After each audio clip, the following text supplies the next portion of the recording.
Hello दोस्तों, नमस्कार। मेरा नाम है संदीप और आप सभी का वेलकम है नथिंग इम्पॉसिबल के यूट्यूब चैनल पर। आशा करता हूँ और उम्मीद करता हूँ आप सभी बहुत ही अच्छे होंगे। और आज के इस वीडियो में हम लोग यूजीसी नेट फर्स्ट पेपर में एग्ज़ाम 2023 के पॉइंट ऑफ व्यू से शिक्षण अभिवृत्ति वाले यूनिट से, जिसको इंग्लिश में टीचिंग एप्टीट्यूड भी कहा जाता है, छोटा सा लेकिन महत्वपूर्ण टॉपिक है, इसको कवर करने का प्रयास करेंगे। और ये टॉपिक हमारा है पाठ्यक्रम एवं पाठ्यचर्या का। पाठ्यक्रम को इंग्लिश में करिकुलम बोला जाता है और पाठ्यचर्या को आपका सिलेबस याद रखना है। देखिए, महत्वपूर्ण टॉपिक है और इसे आपको समझने के लिए बस छोटा सा काम करना है। वीडियो को स्टार्टिंग से लेके एंड तक देखना है और एंड तक पहुंचते पहुंचते आपको मैं भरोसा दिलाता हूं कि पाठ्यक्रम एवं पाठ्यचर्या अच्छे तरीके से समझ में आ जाएगा। देखिए, बहुत सारे छात्र होते हैं जिनको लगता है पाठ्यक्रम और पाठ्यचर्या एक जैसा होता है, तो इसमें काफ़ी ज़्यादा अंतर होता है, ये आपको समझना है।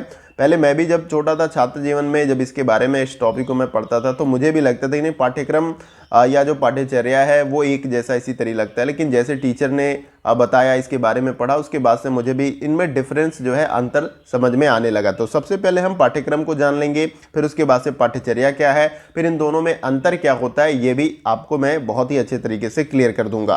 देखिए, वीडियो बहुत लंबा ज़्यादा नहीं होगा, छोटा सा वीडियो है और इसमें आपको ये टॉपिक अच्छे से क्लियर हो जाएगा। इसके साथ ही साथ बहुत दिनों से मैं किसी समस्या के कारण से आपको वीडियो नहीं प्रोवाइड कर पा रहा था, जिसके लिए मैं क्षमा चाहता हूं। लेकिन मैं आज से प्रयास करूंगा कि आपको रेगुलर बेसिस पे वीडियो प्रोवाइड करूं और इसके साथ ही साथ जल्द से जल्द इस यूनिट को, यानी टीचिंग एप्टीट्यूड के यूनिट को जो है कंप्लीट करूं और नेक्स्ट यूनिट को स्टार्ट करूं। तो चलिए फ्रेंड, वीडियो को स्टार्ट करते हैं।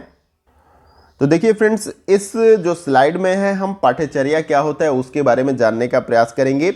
और जैसे कि सबसे पहले मैंने ऊपर लिख भी रखा है कि पाठ्यक्रम एवं पाठ्यचर्या, जिसको इंग्लिश में सिलेबस एंड करिकुलम कहते हैं। तो याद रखना है, इन दोनों में काफ़ी ज़्यादा डिफरेंस होता है, ऊपर मैंने अभी आपको बताया।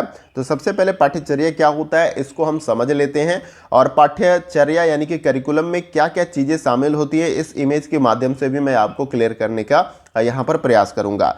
देखिए, सबसे पहले पॉइंट में मैंने क्या आपको बता रखा है, यहाँ पर सारा कुछ मैंने पॉइंट में लिख रखा है, और जो महत्वपूर्ण है, जिससे आपको पूरी अच्छे तरीके से क्लियर हो जाएगा पाठ्यचर्या के बारे में, वही बातें मैंने लिख रखी है, बहुत ज़्यादा एक्स्ट्रा नहीं लिख रखी है।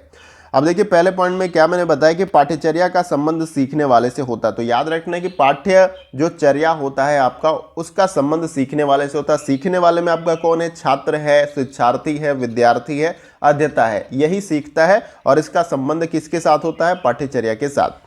अब देखिए, यहाँ पर दूसरा जो पॉइंट है, यह दोनों सिखाने वाले और सीखने वाले को जोड़ने वाले एक कड़ी होती है। याद रखना है कि जो पाठ्यचर्या या करिकुलम आपका होता है, जो सीखने वाला है यानी कि छात्र या विद्यार्थी या शिक्षार्थी, और जो सिखाने वाला है शिक्षक है, कोई भी हो सकता है यहाँ पर, तो इन दोनों के बीच में एक कड़ी का काम करती है। क्योंकि छात्र के कुछ उद्देश्य होते हैं, कुछ लक्ष्य होते हैं जिनको पूरा करना होता है, जिसके लिए एक पाठ्यचर्या या करिकुलम का होना बहुत ही आवश्यक है। जैसे कि किसी काम को सही तरीके से पूरा करने के लिए आपके पास एक प्लानिंग की आवश्यकता होती है, तभी आप उस कार्य को सही तरीके से कंप्लीट कर पाते हैं। अन्यथा अगर आपके पास कोई प्लानिंग नहीं होगी तो आप उस कार्य को सही तरीके से नहीं कर पाएंगे, कुछ न कुछ समस्याएं उसमें उत्पन्न होती रहेंगी।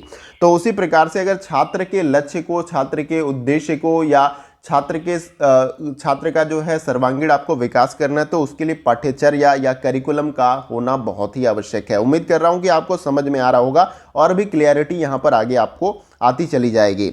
अब देखिए, नेक्स्ट जो पॉइंट इसमें कि पाठ्यचर्या की सहायता से एक शिक्षक यह पता लगाता है कि क्या पढ़ना है और क्या पढ़ाना है और किन क्रियाओं में भाग लेना है। यानी छात्र को या शिक्षार्थी को क्या पढ़ना है, उसे क्या पढ़ाना है, उसको किस किस एक्टिविटी में भाग लेना है, ये सारी चीज़ें किस में पता चलती है? पाठ्यचर्या या करिकुलम के माध्यम से पता चलती है। जबकि आपका पाठ्यक्रम जो या सिलेबस होता है वो आपका कह लीजिए सीमित होता है उसका दायरा, जबकि पाठ्यचर्या या करिकुलम का दायरा जो है व्यापक होता है, याद रखना है। अब देखिए, जो यहाँ पर नेक्स्ट पॉइंट है, इस सब जानकारी के लिए छात्र और अध्यापक दोनों के लिए पाठ्यचर्या की आवश्यकता होती है। अभी मैंने बीच में ही आपको डिस्कस किया और बताया कि पाठ्यचर्या यानी कि करिकुलम का होना कितना महत्वपूर्ण है। अगर आप चाहते हैं कि सही तरीके से शिक्षार्थी के या अध्येता के लक्ष्य को या उद्देश्य को प्राप्त करें या उसका सर्वांगीण विकास कर पाए, तो उसके लिए पाठ्यचर्या करिकुलम का होना बहुत आवश्यक है। अब देखिए, यहाँ पर मैंने एक इमेज लगा रखी है, यहाँ पर आपको और अच्छे तरीके से क्लियर हो जाएगा इस इमेज के माध्यम से। अब देखिए, इसी के अंतर्गत यहाँ पर एरो करके सारी चीज़ें क्या क्या शामिल होती हैं करिकुलम के अंतर्गत वो मेंशन है। सबसे पहले देखिए यहाँ पर डिसिप्लिन, यानी छात्र को अपने जीवन में या खुद में अनुशासित रहना चाहिए, तो अनुशासन भी जो है आपका करिकुलम में शामिल होता है। कॉलेज है आपका, बुक्स है, स्कूल है, इसके साथ साथ एजुकेशन है, स्टूडेंट है, एबिलिटी है, आर्टिकल्स है, फिर उसके बाद से बैचलर है, फिर उसके बाद से बेसिक चीज़ें हैं, फिर कंसर्ट्स है, लेसन्स है, नॉलेज है आपका, प्रैक्टिस है आपका, यहाँ पर टीच है आपका, फिर आपका साइंस है, फिर उसके बाद से स्ट्रेस है, थ्योरी है आपका, स्टडी है, लर्निंग है, प्रोग्राम्स हैं, और भी कई सारी डिफरेंट एक्टिविटी जो है आपका करिकुलम में शामिल होती है। ये तो एक आप कह लीजिए छोटे से रूप में मैंने क्लियर करने का आपको प्रयास किया कि इसमें बहुत सारी चीज़ें शामिल होती हैं, इसीलिए इसको व्यापक कहा गया है। जबकि आपका जो पाठ्यक्रम या सिलेबस है वो आपका सीमित दायरे में होता है, जिसमें सब्जेक्ट का कुछ लेसन होता है, फिर उसमें जो आपके सब्जेक्ट के जो टॉपिक वाइज जो है सिलेबस के अकॉर्डिंग सारी चीज़ें मेंशन होती है। जबकि इसमें आप देख पा रहे हैं कि इसका जो दायरा है वो काफ़ी ज़्यादा व्यापक है। आपको ये इमेज में जो मैंने बताया वो आपको अच्छे तरीके से क्लियर हो गया। याद रखना है आपको कि पाठ्यचर्या या करिकुलम जो है पाठ्यचर्या जो है और करिकुलम जिसको इंग्लिश में बोला जाता है वो आपका पाठ्यक्रम या जो आपका सिलेबस है उससे पूरी तरीके से डिफरेंट होता है। अभी आगे वो भी आपको मैं क्लियर कर दूंगा, तो कमेंट बॉक्स में लिखकर जरूर बताइएगा आप कि आपको अच्छे तरीके से क्लियर हो रहा है या नहीं। आइए अगली स्लाइड को देखते हैं। अब देखिए स्लाइड में जो है हम पाठ्यक्रम क्या होता है यानी कि सिलेबस उसको अच्छे तरीके से समझ लेते हैं। अभी ऊपर मैंने आपको पाठ्यचर्या या करिकुलम के बारे में आपको बताया कि करिकुलम क्या होता है और वो कैसे जो है सिलेबस या पाठ्यक्रम से डिफरेंट आपका होता है। अब देखिए यहाँ पर सबसे पहले पॉइंट में मैंने क्या बताया पाठ्यक्रम के अंतर्गत कि पाठ्यक्रम द्वारा शिक्षण और उससे संबंधित सभी कार्य सुनिश्चित एवं पूर्व निर्धारित हो जाते हैं। जैसे कि मान लीजिए कोई सब्जेक्ट है आपका, अगर आप टीचिंग काम कर रहे होंगे तो आपको पता होगा पहले से ही, तो उस सब्जेक्ट में आपके सिलेबस के अनुसार सारी टॉपिक्स दिए होते हैं और कैसे किस टॉपिक को पढ़ाते हुए आपको उस सब्जेक्ट को पूरी तरीके से कंप्लीट करना है, ये सारी चीज़ें आपका किस में दिया होता है, ये पाठ्यक्रम यानी कि सिलेबस में दिया होता है। इसका दायरा सीमित होता है, जैसे कि आपका पाठ्यचर्या या करिकुलम है उसके जैसे व्यापक नहीं होता है, याद रखना है आपको। फिर जैसे दूसरे पॉइंट में मैंने क्या बताया कि पाठ्यक्रम से शिक्षक का कार्य सरल हो जाता है। सरल होने का मतलब ये है कि अगर कोई विषय कोई टीचर पढ़ा रहा है तो उस विषय को पढ़ाने से पहले पता रहना चाहिए कि क्या कुछ हमें पढ़ाना है इस विषय के अंतर्गत। तो जो आपका पाठ्यक्रम और सिलेबस होता है वो पहले से ही निर्धारित हो जाता है कि इस विषय के अंदर ये टॉपिक्स पढ़ाना है। चाहे ज्योग्राफी आप पढ़ा रहे हैं, चाहे आप मैथ पढ़ा रहे हैं। आपने देखा होगा क्लास 6 के स्टैंडर्ड का अगर बच्चा हो या 5 का हो या कह लीजिए 12th का हो या ग्रेजुएशन में गया हो तो वहाँ पर उनको एक सिलेबस मिल जाता है कि ये हिंदी का सब्जेक्ट है, आपको इतनी सारी चीज़ें पढ़नी है, आपका मैथ का ये सब्जेक्ट है और इसमें सिलेबस के अकॉर्डिंग इतनी सारी चीज़ें पढ़नी है। तो शिक्षक का काम आसान हो जाता है। अगर मान लीजिए यही आपका सिलेबस या पाठ्यक्रम नहीं होता तो आप कंफ्यूज हो जाते हैं कि आपको छात्र को क्या पढ़ाना चाहिए।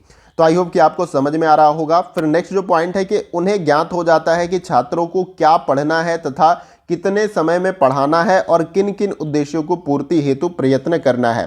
तो देखिए सिलेबस जो आपका होता है जो पाठ्यक्रम उससे क्या क्या चीज़ें क्लियर हो जाती हैं शिक्षक की।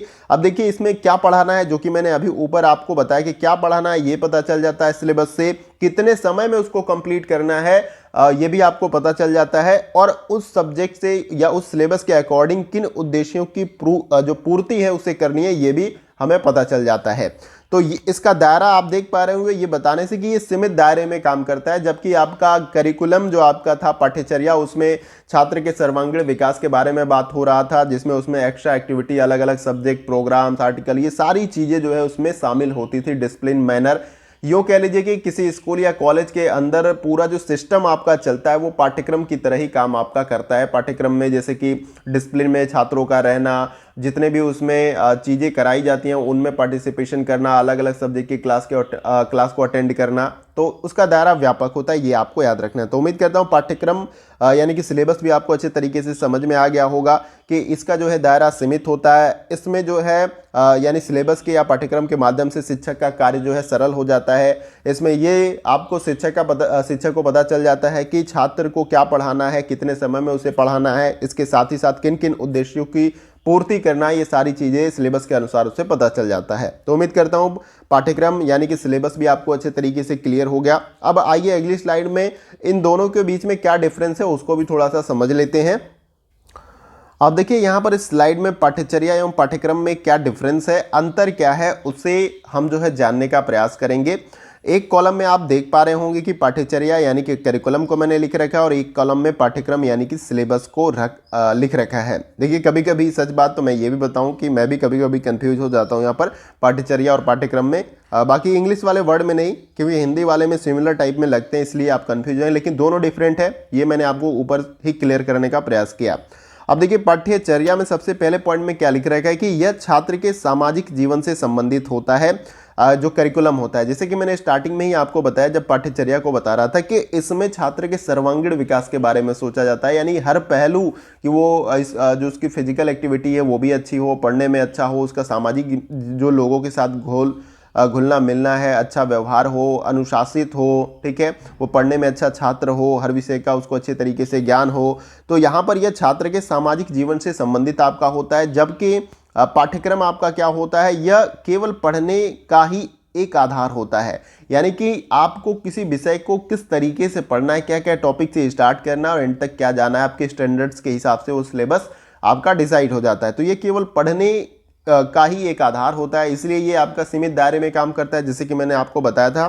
फिर सेकंड पॉइंट में आपका पाठ्यचर्या में क्या दिया गया कि इससे छात्र के व्यक्तित्व का सर्वांगीण विकास होता है, जबकि पाठ्यक्रम के अनुसार इससे केवल बौद्धिक विकास ही हो पाता है। क्योंकि आप किसी एक सब्जेक्ट के बारे में काम करते हो या उसके बारे में अध्ययन करते हो तो कोई एक पहलू आपका डेवलप होगा, जबकि पाठ्यचर्या के अंतर्गत यानी करिकुलम के अंतर्गत आपका पूरा सर्वांगीण विकास होगा। आपकी फिजिकल, मेंटल, जो भी है नॉलेज वाली एबिलिटी, हर तरह की सामाजिक जो आपके रहन सहन, सारी चीज़ों को ये पूरी तरीके से इस पर काम होता है करिकुलम के अंतर्गत।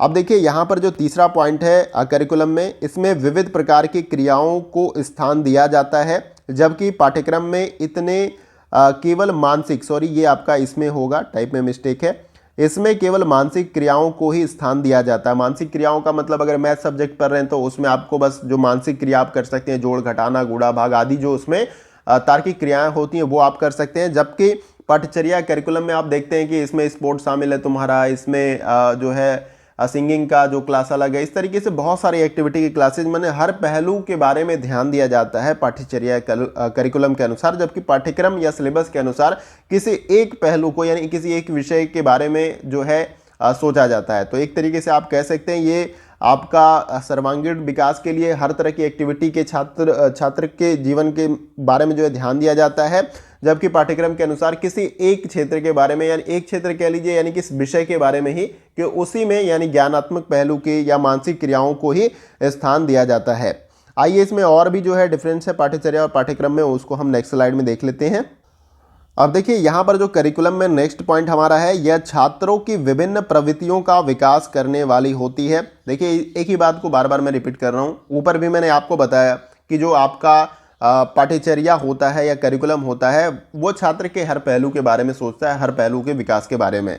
तो यहाँ पर यह छात्रों के विभिन्न प्रवृत्तियों का विकास करने वाली होती है, जबकि आपका यहाँ पर जो पाठ्यक्रम होता है इसमें पाठ्य वस्तु के अतिरिक्त किसी भी शाखा की प्रवृत्ति का स्थान नहीं होता। इस बारे में भी मैंने अभी ऊपर बताया, जो चीज़ें मैंने लिख रखी है उसको एक्सप्लेन करके भी आपको समझा रहा हूँ कि किसी एक विषय के बारे में सोचा जाता है और उसका पाठ्यक्रम होता है, क्या पढ़ना है, कैसे पढ़ना है, वहाँ तक ही वो सीमित रहता है। और फिर उसके बाद से 5वें नंबर पे करिकुलम में दिया गया कि छात्रों की आवश्यकता का पूरा ध्यान रखा जाता है, अर्थात यह परिवर्तन की दृष्टि से लचीला व परिवर्तनशील होता है। तो याद रखना है जो आपका करिकुलम होता है, जो पाठ्यचर्या होता है वो फ्लेक्सिबल होता है, परिवर्तनशील होता है, लचीला होता है, वो छात्र के अनुसार ही पूरा आपका करिकुलम डिसाइड होता है। और उसके बाद से आपका जो पाठ्यचर्या यहाँ पर यानी सिलेबस जो आपका है, इसमें इस मनोवैज्ञानिक तथ्य को कोई स्थान नहीं दिया जाता है, क्योंकि ऊपर मैंने अभी आपको बताया कि पाठ्यवस्तु के अतिरिक्त किसी और शाखा या प्रवृत्ति का स्थान जो है आपका सिलेबस में नहीं होता है। फिर 6 नंबर पे मैंने यहाँ पर करिकुलम में बताया कि इसमें अवकाश के सदुपयोग का पूरा ध्यान रखा जाता है, जिसमें जैसे समर कैंप हो गया और इत्यादि कई सारी एक्टिविटी जो है रखी जाती है कि छात्र जो है कुछ अलग तरीके से और हर पहलू को टच करे और हर चीज़ों को सीखे, ठीक है। जबकि आपका यहाँ पर जो सिलेबस है एक निश्चित कला विधि में निरंतर कार्य करने वाली आधार सामग्री होती है। जैसे कोई एक विषय हो गया, मैथ हो गया, उसी में आपको काम करना है क्योंकि सिलेबस उसी के अनुसार डिजाइन है। जबकि करिकुलम आपका पूरी तरीके से डिफरेंस है, क्योंकि इसमें छात्र के सर्वांगीण विकास के बारे में सोचा जा रहा है। तो यहाँ पर जो है आपका पाठ्यचर्या और जो आपका यहाँ पर पाठ्यक्रम है वो पूरी तरीके से कंप्लीट होता है, और आई होप या मैं उम्मीद करता हूँ कि आपको अच्छे तरीके से सब कुछ समझ में आया होगा।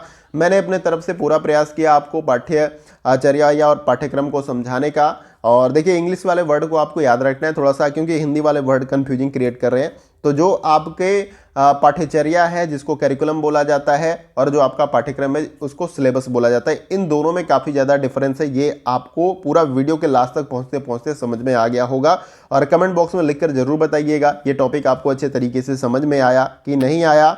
आया तो यस लिखिएगा, नहीं आया तो नो लिखिएगा। और बढ़िया वीडियो लगे तो कमेंट बॉक्स में आप अपना फीडबैक भी दे सकते हैं। देखिए, वीडियो कहीं से भी अच्छा लगे, काफ़ी ज़्यादा एफर्ट लगता है, तो आप लाइक करिए, क्योंकि आपके लाइक और जो पॉजिटिव कमेंट होते हैं वो हमें मोटिवेट करते हैं ऐसे ही कंटेंट को तैयार करने में।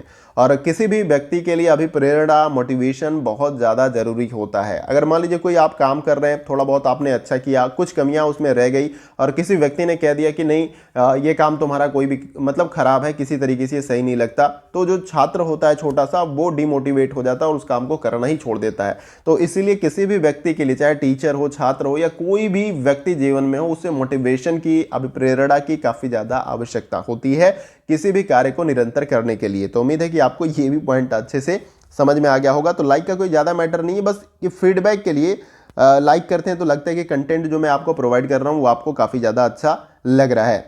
इसके साथ ही साथ लग रहा है कि ये काफ़ी ज़्यादा रेलिवेंट कंटेंट है किसी छात्र के लिए, तो आप इसे शेयर कर सकते हैं मैक्सिमम दोस्तों के साथ, ताकि उनको भी इससे हेल्प मिल सके। क्योंकि जो भी मैं कंटेंट आपको प्रोवाइड करता हूँ सब कुछ फ्री ऑफ कॉस्ट होता है। तो एक नैतिक जिम्मेदारी आप सभी की बन जाती है कि अगर आपको इससे लाभ हो रहा है थोड़ा बहुत ही, तो आप शेयर करें आगे, ताकि दूसरों को भी इससे लाभ मिल सके। और अगर आप चैनल पर नए हैं, पहली बार विजिट कर रहे हैं, लगता है कि आपके उद्देश्य की पूर्ति करने के लिए चैनल आपका छोटा या थोड़ा बहुत ही मार्गदर्शन बेहतर तरीके से कर रहा है, तो आप इसे जो है ज्वाइन कर सकते हैं। इसे सब्सक्राइब करिए और बगल में जो बेल आइकन का बटन होता है उसको आप प्रेस कर लीजिए, ऐसी ही इंपॉर्टेंट वीडियो की नोटिफिकेशन को पाने के लिए। इसके साथ ही साथ एग्जाम रिलेटेड भी अपडेट, कब से फॉर्म निकलेंगे, और ये सारी कुछ चीज़ें जो है ऑथेंटिक वे में यहाँ पर आपको बताई जाती है। तो आप इसके लिए भी सब्सक्राइब और इस बेल आइकन को प्रेस कर लें, ताकि आपको नोटिफिकेशन प्रॉपर वे में मिलती रहे। तो फ्रेंड्स, आज के वीडियो में बस इतना ही। फिर मिलते हैं अगले वीडियो में कुछ और महत्वपूर्ण टॉपिक के साथ। तब तक के लिए जय हिंद, जय भारत।